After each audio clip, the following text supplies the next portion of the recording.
Capítulo 7. El precepto de escribir una Torá. 1. Todo hombre israelita tiene el precepto de escribir un Sefer Torá para sí mismo, como expone: ahora escriban este cántico para ustedes. O sea, escriban la Torá que contiene este cántico. Y no se refiere a escribir solo el cántico, pues no está permitido escribir solo una sección de la Torá, sino que se la debe escribir en su totalidad. Aunque alguien herede un Sefer Torá de sus padres, es un precepto que escriba otro más por sí mismo. Si un individuo escribe un Sefer Torá con su propia mano, se considera como si lo hubiera recibido en el Sinai. Y si no sabe escribirlo, otros lo pueden hacer por él.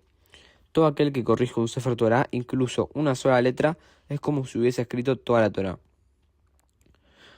De acuerdo a ciertas posturas en la actualidad, este precepto rige sobre los libros impresos, pues el Sefer Torá no se usa para estudiar, sino que permanece en la sinagoga y solo se lee en ocasiones determinadas.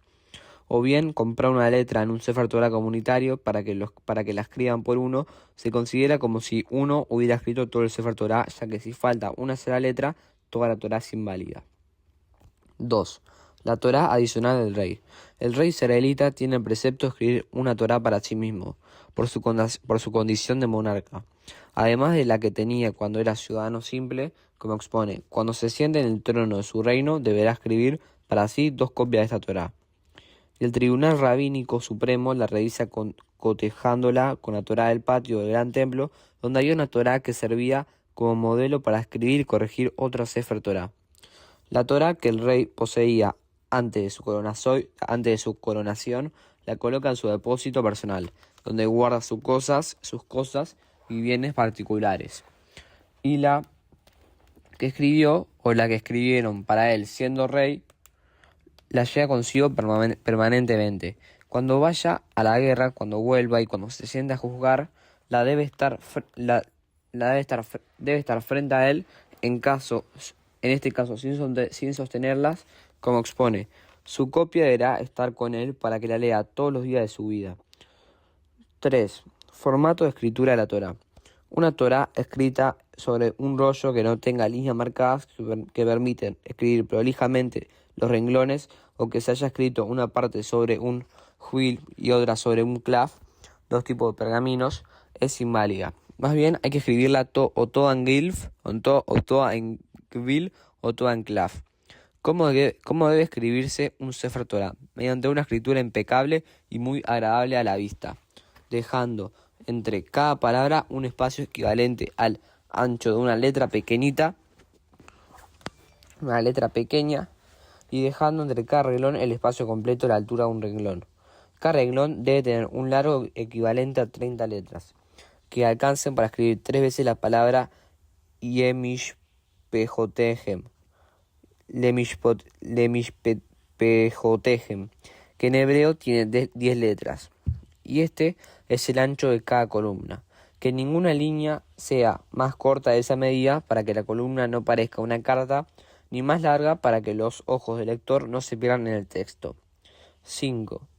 No se debe achicar la escritura para que quede el espacio de 9 letras entre las secciones.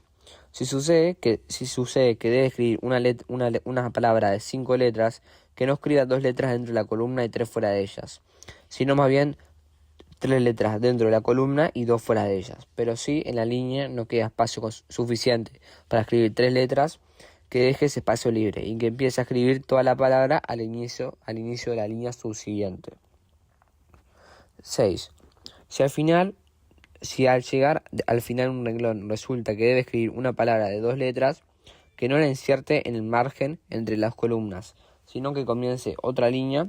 Si resulta que debe escribir una palabra de más o menos 10 letras y en la línea no queda espacio para escribirla toda dentro de la columna, entonces sí puede escribir la mitad dentro de la columna y la mitad afuera, la otra mitad afuera. Está permitido hacerlo. De lo contrario, que deje ese espacio libre y que comience a escribir toda la palabra en el inicio de la línea siguiente. 7. Espacio de dejar entre cada uno de los libros de la Torá.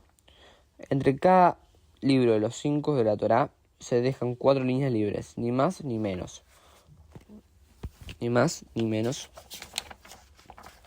Sin escribir nada allí. Y se inicia el libro sucesivo en el en el comienzo de la quinta línea, cuando acaba de escribir toda la Torá. Las últimas palabras deben estar en el medio de la línea y al final de la columna, es decir, la columna debe llegar hasta abajo de todo, o sea, debe tener la misma altura que todas las demás columnas.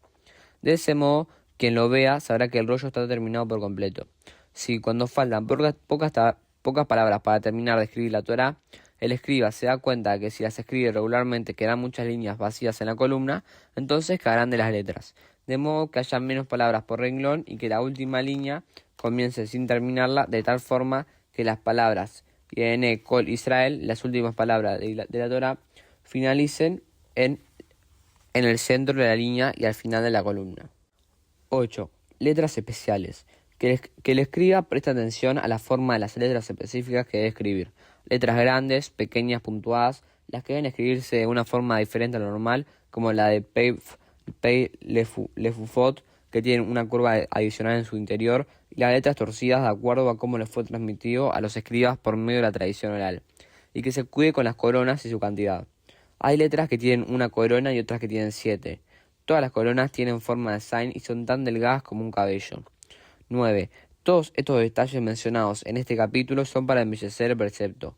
Por ello, si el escriba modificó algo de esto, como por ejemplo, si no fue escrupuloso con las coronas, pero escribió todas las letras debidamente, o si dejó un espacio menor o mayor entre líneas, o si las hizo más largas o más cortas, la Torá es válida, siempre y cuando ninguna letra esté pegada a la otra, no falte ni sobre ninguna letra, no cambie la forma de ninguna letra y no modifique la disposición de las secciones, que deben empezar al comienzo o en el centro de cada línea. Petuja o Setumá. 10. Detalles adicionales que no invalidan en el Sefer Torah. Hay otros detalles que no están indicados en el Talmud, pero que los escribas adoptaron porque los recibieron por tradición oral. Uno del otro hasta Moshe. Y estos son que cada columna no tenga menos de 48 líneas ni más de 60. Que entre cada sección y sección haya un espacio equivalente a 9 letras. Ayer, ayer, ayer. En hebreo la palabra ayer tiene 3 letras. Que los 5 reglones previos al cántico del mar empiecen con las palabras Abaim, Baishba, Hashem, Met y Bet Mitzrayim. Y que los 5 renglones posteriores empiecen con Matiach, Batikach, Ajarea, Sus, Bayetzu y Bayabou. Que los 6 renglones previos al cántico de Asinu empiecen con Beaidá, Ajaré, Aderech, Beajarit, Leajizo y Keal. Y los 5 posteriores con Bayabó, Ledaber, Ayer, Azot y Ayer. 11. Todos los detalles mencionados anteriormente son para cumplir el precepto de la mejor forma, y si el escriba modificó uno de ellos, ello no invalida la Torá.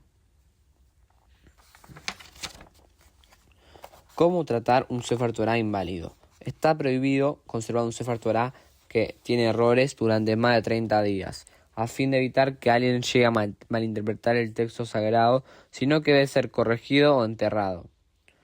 Un Sefer Torah que tiene hasta 3 errores en cada columna puede corregirse, pero si tiene 4 se entierra, pues no es honorable para la Torá que tenga demasiadas enmiendas. No obstante, si la mayoría de la columna de la Torá está bien, pero en el resto hay 4 errores en cada columna, entonces si hay incluso una sola columna en la parte defectuosa que no tiene 4 errores, sino menos, incluso 3, se puede corregir la Torá. 13. ¿De qué caso estamos hablando? De si una palabra